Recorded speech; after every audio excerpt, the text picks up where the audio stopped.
4월 28일 수요일입니다. 새벽기도 시간에 하나님께서 우리에게 주시는 말씀은 시편 5편 1절에서 12절까지의 말씀입니다. 제가 봉독하도록 하겠습니다. 여호와여, 나의 말에 귀를 기울이사 나의 심정을 헤아려 주소서. 나의 왕 나의 하나님이여, 내가 부르짖는 소리를 들으소서. 내가 주께 기도하나이다. 여호와여, 아침에 주께서 나의 소리를 들으시리니 아침에 내가 주께 기도하고 바라리이다. 주는 죄악을 기뻐하는 신이 아니시니 악이 주와 함께 머물지 못하며 오만한 자들이 주의 목전에 서지 못하리이다. 주는 모든 행악자를 미워하시며 거짓말하는 자들을 멸망시키시리이다. 여호와께서는 피 흘리기를 즐기는 자와 속이는 자를 싫어하시나이다. 오직 나는 주의 풍성한 사랑을 힘입어 주의 집에 들어가 주를 경외함으로 성전을 향하여 예배하리이다. 여호와여, 나의 원수들로 말미암아 주의 의로 나를 인도하시고 주의 길을 내 목전에 곧게 하소서. 그들의 입에 신실함이 없고 그들의 심중이 심히 악하며 그들의 목구멍은 열린 무덤 같고 그들의 혀로는 아첨하나이다. 하나님이여, 그들을 정죄하사 자기 꾀에 빠지게 하시고 그 많은 허물로 말미암아 그들을 쫓아내소서. 그들이 주를 배역함이니이다. 그러나 주께 피하는 모든 사람은 다 기뻐하며 주의 보호로 말미암아 영원히 기뻐 외치고 주의 이름을 사랑하는 자들은 주를 즐거워하리이다. 여호와여, 주는 의인에게 복을 주시고 방패로 함같이 은혜로 그를 호위하시리이다. 아멘. 시편 5편은 다윗이 애통하는 시입니다.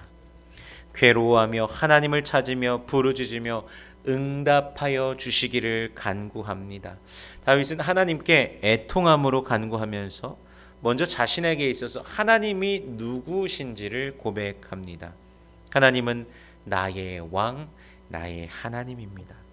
자신의 모든 것을 다스리시는 분이시고 통치하시며 주관하시는 분이라는 것을 고백합니다. 그런 하나님께서 그의 유일한 신이심을 고백하면서 하나님과 자신의 관계에 대한 부분을 명확하게 하고 하나님께서 자신의 간구를 들어주셔야 할 첫 번째 이유를 말하고 있는 것입니다.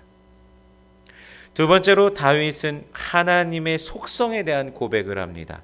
주는 죄악을 기뻐하는 신이 아니시니 악이 주와 함께 유하지 못하며, 하나님은 악과는 반대이신 분이십니다.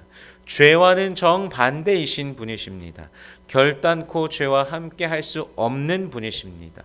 오만한 자도 주님 앞에 설 수 없으며 행악자도 주 앞에 설 수 없으며 거짓말하는 자, 피 흘리기를 좋아하는 자, 속이는 자 모두는 하나님을 결단코 가까이 할 수 없습니다. 하나님과는 반대되는 속성이며 하나님께서 미워하시는 것이기 때문입니다. 하지만 다윗은 스스로 자신이 그러한 죄가 없다 이렇게 고백하지 않습니다.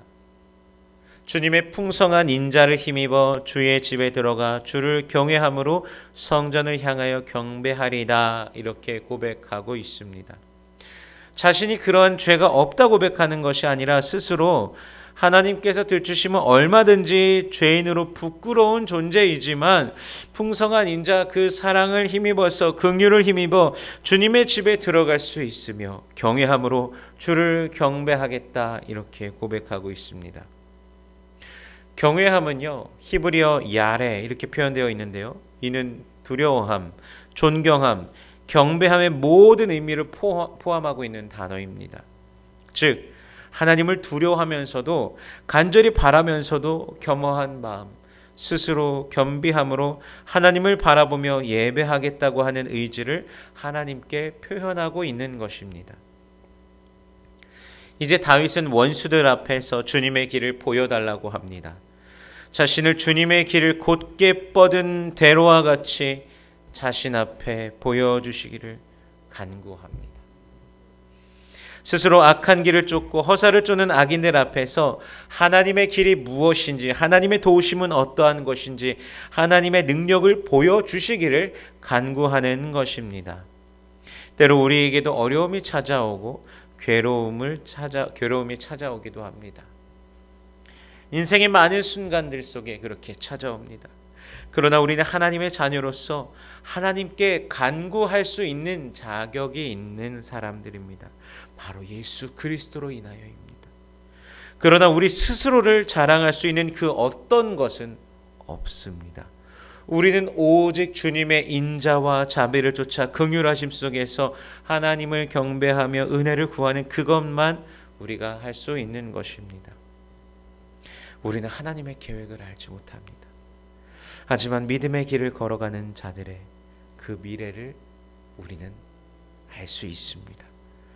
오직 주에게 피하는 자는 다 기뻐하며 주의 보호로 인하여 영영이 기뻐 외치며 주의 이름을 사랑하는 자들은 주를 즐거워하리이다.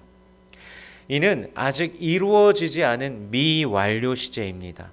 다윗은 아주 자주 슬픔의 문제, 괴로움의 문제들이 해결되지 아니하였을 때에도 소망의 마음을 고백합니다. 여호와여, 주는 의인에게 복을 주시고 방패로 함같이 은혜로 저를 호위하시리이다.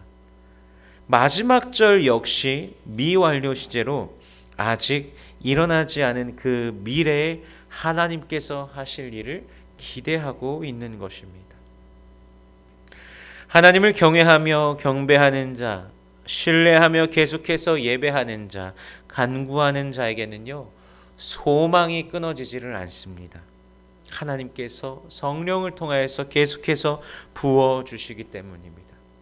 우리의 삶의 괴로움의 문제들도요, 우리가 하나님께 부르짖으며 간구할 때 하나님께서 인도하심을 맛보게 될 것입니다.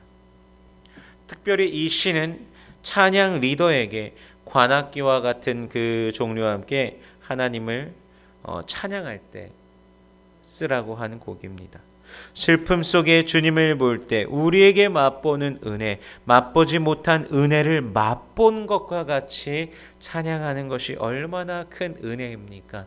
그 미래가, 그 소망함이 지금 현재로 다가와서 우리를 충만케 하는 것입니다.